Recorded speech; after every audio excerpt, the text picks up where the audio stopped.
Hi, good morning. My name's Dr. Ben Newman, and I study coronaviruses for a living.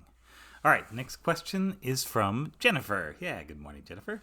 Let's see. Thank you and Dr. Ben for continuing to answer all our questions. Sorry this was so slow, but yeah, we'll get there. We promise we'll get there.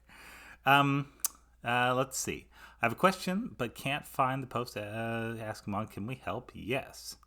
So regard an article with regard to an article I read today, and there's a link down there to Apple News.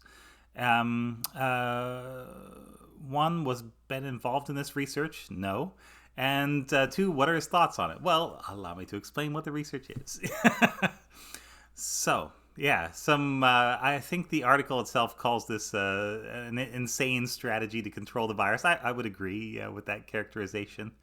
What they're talking about is using the natural recycling system inside the cell and targeting that to go out and basically grab the virus and get rid of all of its parts, or rather, all of its spikes. Yeah. And that, in principle, is not a bad way to go about it. That is what every cell that's infected is essentially trying to do. It just doesn't have very good machinery, and the virus fights back very hard. It has, yeah. So the way, if a cell wants something recycled, it's going to attach a chain of these little molecules called ubiquitin, which are actually a little protein, and it puts a little chain of them on, and you can hook these ubiquitins together in different ways. You can hook them this way or like this way, something like that. And depending on exactly which way and how many you have in the chain, each of these signals has a little bit different meaning. Some of them will start an immune response, and others, and the common one that we all learn in biology class, is that when you put a couple of ubiquitins onto a molecule, then that molecule is going to go to the great shredder in the sky called the proteasome and just get recycled, turned back into little tiny amino acids that you can then use to make a wonderful new protein. And so all the time, cells are trying to basically consume and destroy any sort of foreign invaders that are inside of there. When they get stressed out, they'll also sometimes eat their own mitochondria and do all kinds of other weird things.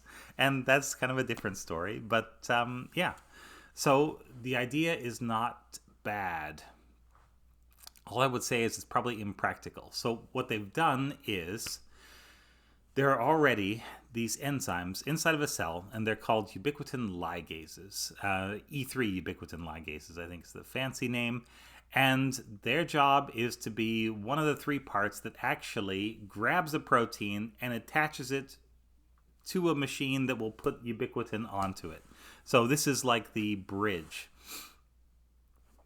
If you happen to have a protein that comes in that can be attacked by these things, they will attack it. They will ubiquitinate it. They will help you.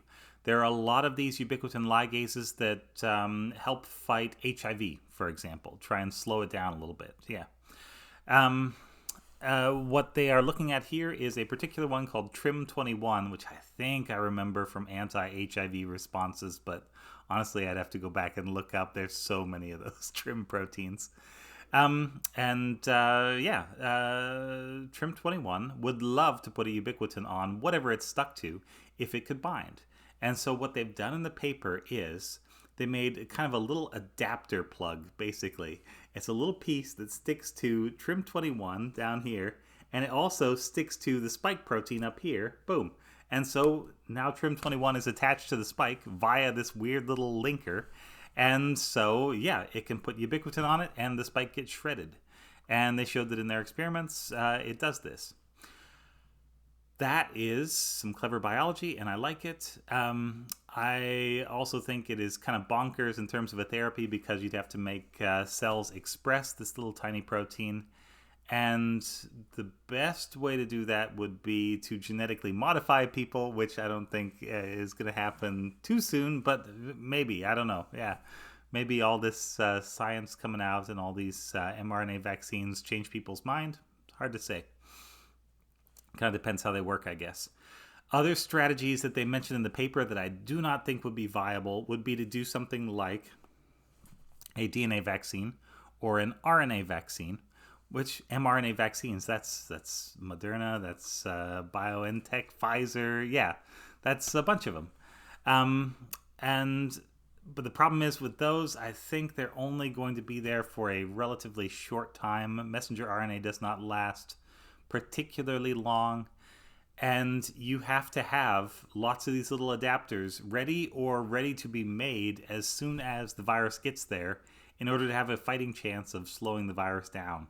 And you would have to get these into, as the article says, pretty much every single cell in an organ, for example, in order to get protection. And I don't think there's any way you do that. There's just not enough RNA in the world to absolutely saturate every organ in a body without killing the host, I think. Yeah. I haven't tried the experiment because it would be extremely expensive and I don't know what there would be to gain.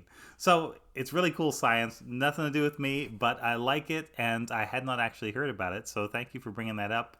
And I think I might mention that at the emergency management group meeting. Yeah, whatever that is that I do. Because I think some other scientists are going to be interested in this as well. So yeah, thanks for bringing that to me. All the best. And yeah, hope you're staying safe and happy out there. Thanks very much. This is Ask Dr. Ben.